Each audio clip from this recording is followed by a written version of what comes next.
Hi, I'm Lindsey, and I'm talking with MedTech industry leaders on how they change lives for a better world.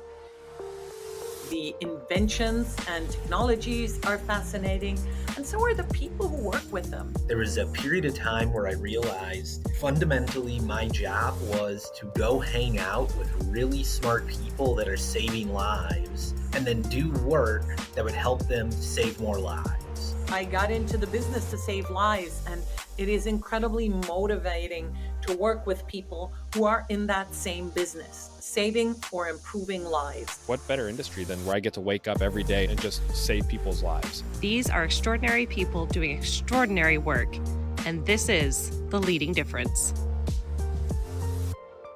Hello, and welcome back to another episode of the Leading Difference podcast. I'm your host, Lindsey, and today I'm delighted to welcome Mildred Zayas. Mildred is an accomplished leader with extensive and global expertise in strategic planning, operational excellence, and supply chain optimization within medical technology and life sciences. Well, thank you so much for being here today, Mildred. I'm so excited to talk with you. Thank you for the invitation, Lindsey. Of course. Well, I would love it if you would start off by sharing a little bit about yourself and your background and what led you to MedTech. Of course. I'm a global supply chain executive with over 25 years of experience in the medical technology industry. I have had the privilege of leading transformative initiatives at Johnson & Johnson, where I optimized manufacturing network, particularly in Asia Pacific, resulted in cost savings, inventory improvements, improved customer service levels as well. We also have introduced what I call the manufacturing ecosystems, which is instead of focusing on the product design on the customer only, which is important, I'm not saying that it isn't, but we also want to introduce a product that, of course, is high quality and dependable, but we also, while enhancing the efficiency and manufacturability, is what is called designing for manufacturability. Product design and manufacturing don't have to be mutually exclusive. And that is something that I definitely learned through my career. I was born and raised in Puerto Rico. I'm particularly dedicated to empowering underserved communities to achieve greater economic and career advancement. My career is driven by a commitment to operational excellence, strategic innovation, and mentoring emerging leaders to achieve their full potential.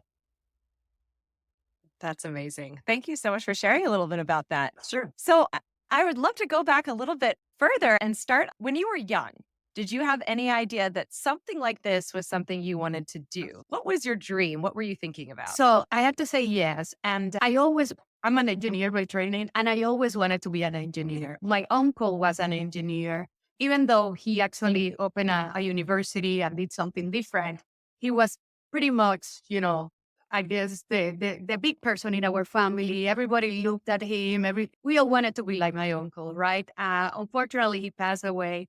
But with that, I always knew that I wanted to be an engineer. That's why I went to engineering school. Evidently, being an industrial engineer led me to the manufacturing industry. I started my career in Puerto Rico, and manufacturing was big in the 90s. Do we still have manufacturing? Not as much anymore. But that's how I started in the industry, in the manufacturing industry. And then I progressed through roles of increasing responsibility and continuing supply chain in leadership roles. But yeah, everything started by my family, my uncle, and seeing what he was doing as an industrial engineer. And I wanted to be like that. Oh, I love that. Yeah, so I'm good in math. Oh, that helps. Excellent. Well, you mentioned during your opening how the values and the core beliefs that you hold to still came from your upbringing in Puerto Rico. And I was wondering if you mind sharing a little bit about that. Sure. I grew up in a family. My parents, they love to serve. So when I grew up, actually, my mother was always with a cause. She was always helping people. She still serves. She's 81 years old, and she still has a number of ministries and serves. So that's what I saw with my parents since I was growing up. My father used to cook for homeless people when I was a teenager. So at that time, frankly, it bothered me a little bit, but now I can appreciate, because really it's about serving and giving others. It's not just about yourself. And I have to thank my parents because they actually taught me that. And not only taught me that, they model it throughout their actions. Yeah, absolutely. And how has that value of service and giving back impacted your own role as a leader and how you relate to other people? Absolutely. So, and that's interesting that you say that because when you talked about leadership, I always say be present, be Mm. transparent. You need to let people know what you stand for. But I also embrace what is called servant leadership. Of course, leadership is about direction and to have a vision and have followers and all that. I'm not saying that it isn't. But when you look about servant leadership, when you are really helping others, collaborating, and so people can move into where they want to go. So that's pretty much the way as looking into others and empowering them to reach their full potential and fostering collaboration and where trust and growth at the core of every decision. Yeah, absolutely. So you've had a really long career with Johnson's and Johnson specifically, and it sounds like you have had a lot of different opportunity there. And I was wondering if you could speak a little bit towards your experience and how starting where you did and then now where you are, what was the progression like? What did you learn along the way that was really beneficial in helping you achieve the next milestones? Sure. First of all, let me just say Johnson and Johnson is a big company now, of course, $90 billion and all that. But not where I started in the mid 90s, right? In the early 90s, I should say. So it was a different type of company, number one. Number two, J&J has always been very decentralized, meaning each company, we call it franchises, now business unit, each business unit is kind of run independently. So I started my career with Ethicon, which is the suture manufacturing company, and that's where I grew up and I worked most of my career on and off. But I was also able to move to other sectors and other franchises as well. So I started in Puerto Rico as a second shift manufacturing supervisor. Shortly after, I had a previous job after college in the pharmaceutical industry, also in manufacturing. But I definitely wanted to be a manufacturing supervisor. And in pharmaceutical industry, you need to have a pharmaceutical background, and it was going to be more difficult for me to be in manufacturing. So Johnson and Johnson offered me an opportunity, and I took it. And I started in that second shift. From there, I progressed to what now is called process excellence, but it used to be called industrial engineer. Once again, CIP, process improvements, and all that. Then I moved into the planning organization of materials management, we call it at the time. Well, in Puerto Rico, I've worked for 5 years. When Ethicon in Somerville, which we had the headquarters, they called me and they offered me an opportunity to move to New Jersey. And this was in, my goodness, in 1999. So I moved to New Jersey and started working, of course, in the planning organization, supply planning, planning, inventory management, and all that. But then there was a big opportunity for me, and it was a transformative initiative in Edinburgh, Scotland. It was about manufacturing consolidation and optimization. So there were difficult parts because we closed a manufacturing plant of 800 people, yet we moved operations to different places. So in the end, I mean, we definitely grew. It was tremendous for me to work in that initiative. It was my first global experience. I was in a commuter assignment in Scotland, and I had a global team with different functions, different areas, people in Belgium, people in Germany, people in China, because we transfer process to different places, people in Puerto Rico, of course, in New Jersey and in Scotland. And I can tell you that I made good friends that still they remember my birthday, and we continue connecting via Facebook and all that. So so that experience was fantastic and gave me a good perspective. I came and talked to my boss at the time and said, "Listen, I already implemented a project. It was fantastic. It was great, but I want to work on strategies." And something that I always done, and maybe you ask me later about an advice, just ask.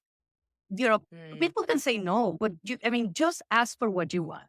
So I did. I asked and I got it. I was promoted to a senior manager at the time of my strategy development and deployment. So we were developing the 5 to 7 year initiatives on where you want to have a manufacturing presence, whether make versus buy, and those type of things.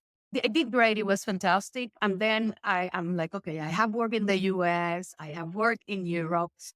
what about Latin America? Because Puerto Rico is kind of in the middle. It's not 100% Latin America, especially from a work environment standpoint. We reporting to the US. So I actually moved and worked for Johnson & Johnson Latin America. I was based in Miami and I supported our cardiovascular business.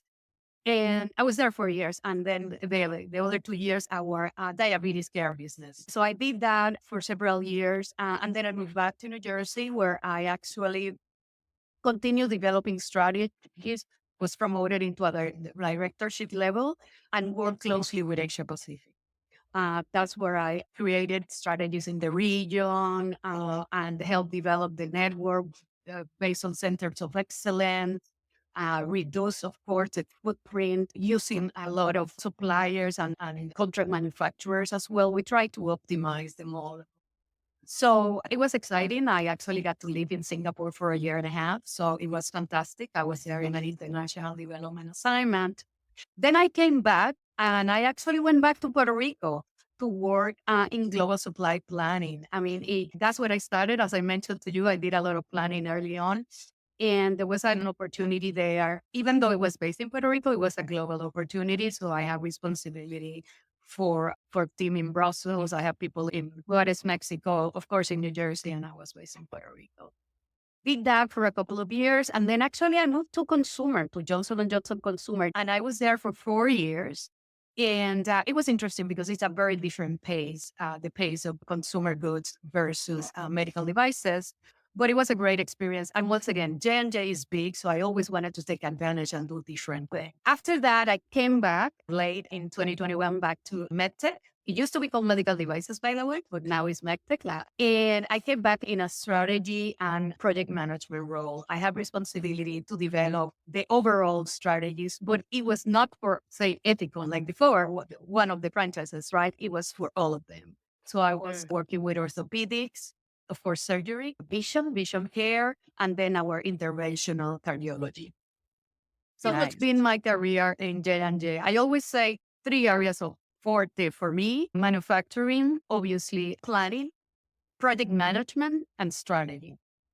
So therefore, well, I sometimes put project management and strategy together, but you can call it 3 or you can call it 4. Yeah. Excellent. Well, thank you for sharing more about that. It's an incredible career path you've had and taken you literally all around the world. And something that stood out to me as you were talking is I'm so intrigued by your story, and courage seems to be a resonating theme. And so between your willingness to step out of your comfort zone and go try and go learn and keep elevating your own knowledge and career and expertise, but then also to have the courage to ask for the things you want. I loved that advice so much. So I was wondering if you could maybe talk a little bit more about how did you have this courage to ask for what you want, and how did this courage serve you as you continue to take advantage of opportunities in very new avenues for you? Sure. Once again, I have to go to my mother. I come from a pretty matriarchal family. My grandmother, my mother, they were very strong women. But she always said, ask and you shall receive. Yeah. You got in the Bible as well. But also you have to deliver and you have to execute. I mean, you don't have credibility if you don't do the job. So you have to do your homework. And then once you establish that credibility, once the organization knows that you add value, then you can start asking. And once again, the worst thing that can happen is that they say no. In my experience, it's never been no. The worst is been not now, but it happened 2 years after. So you know what? You have to tell people what you're looking for and what you would like to do. But again, don't forget, you have to deliver. Critically important. Yeah. Yeah, I love that. Well, and to your point, even if the answer is initially no, it's not usually no, not ever for the rest of your life. Like It not is yet. No, never. Yeah, it's not yet. Exactly. So I love that, and your willingness to embrace that courage and do those things. So it looks like also, I know service is a big theme in your life. And one thing that I noticed when I was just glancing at your LinkedIn profile is that you have had opportunities to work with a lot of different interesting nonprofit organizations. American Needs You popped up, and I was curious if you would speak a little bit about your experience with that. Oh, absolutely. And thank you for asking that question. America Needs You is a nonprofit organization that works with first generation college students and how they transition from college to the work environment. I'm passionate about it because I truly believe in education and upward mobility, especially in underserved communities. So what they do is definitely fantastic. And the program it's an intense program. When you commit to be a volunteer, you work 2 years with your student since they're sophomores until graduation and help them prepare for interviews, to make what to wear and those type of things. But it's a tremendous and fulfilling program. And you need to have in mind that so for some of us, it makes sense. I always mention my mom, she's instilled on me, she worked very hard, etc. But not everybody has the model, right? I mean, when you're a first generation college student, you don't know how to navigate. And I love the program because helping others navigate, I really enjoy it. And sometimes I think that I get more than what I give, for Yeah. sure, when I see people succeeding and doing well in their careers. Yeah, that's really special. Mentorship is such a wonderful key component. I'm sure all of us have stories of these people who have come into our lives and helped lead us to the next thing or given us the crucial piece of advice at the right time. So thank you for being that person for others too. That's really special. Oh, of course. Love to do it. So yeah. So I know one thing that's probably on everybody's mind is supply chain management. And since this is one of your areas of expertise, I was wondering if you could speak a little bit towards what should we look forward to in the future, especially AI is such a big buzzword, but it is reality now. So I'm curious, what are some of your takeaways? What are things that you're looking to as time goes on and technology changes? Yeah. World So change. definitely robotics and digital are going to change the game. And you mentioned AI, which is part of that. But if you think about before it was called medical devices, because really it was developing devices. But those devices are going to become smarter now, right? And what's important, I think, understanding the robotics, we're going to transform the way we do surgery. Maybe a doctor is in Germany and is operating in a patient in the US, right? So those are the type of things that we need to be open and understand and definitely stay current on the new trends. I believe, again, digital and robotics is the future of medical devices or medical technology for sure. Okay. Yeah. Excellent. So you've had so much incredible experience literally around the world. Were there any moments or a moment that stood out to you as just really reinforcing that you were in the right industry at the right time? Yes, I am here for a reason. I mentioned the strategy in Scotland, but that was definitely a defining moment in my career because I had the opportunity. I was quite young, but I led the transformation of a big team. I mentioned 22 people. It was a complex initiative, a lot of alignment, cross-functional teams, aligning different regions, managing diverse stakeholders, and optimizing overall operation. And there was a challenge to balance operational efficiency with the business goals. But while I was doing that, it really confirmed my passion for supply chain leadership. It was incredibly rewarding to see how our collaboration improved performance, reduced the cost, strengthened really our global manufacturing network. And that experience reinforced my belief in the power of strategic planning and teamwork to drive meaningful transformation.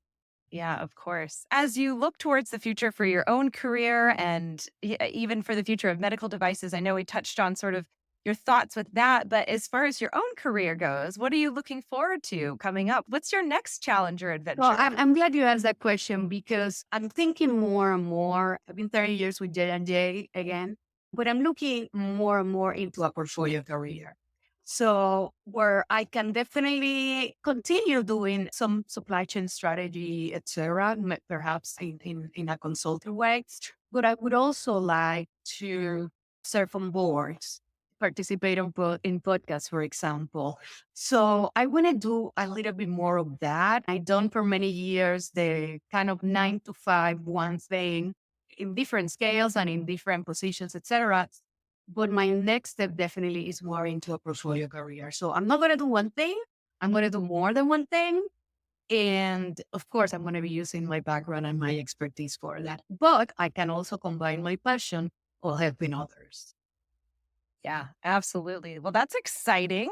I am looking forward to seeing how that develops. I'll be cheering for you, rooting for you that whole time. Speaking of, you had a great piece of advice, and that was to just ask the question.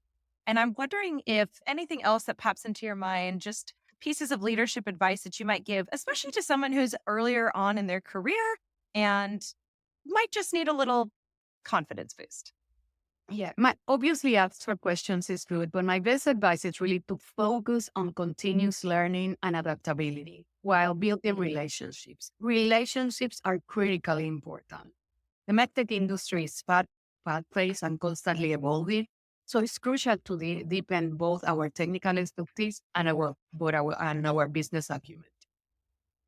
Sometimes you need to seek cross-cultural projects, mentorship opportunities to broaden your perspective. So it might be above and beyond your day-to-day job, but it doesn't matter. Ask for those opportunities.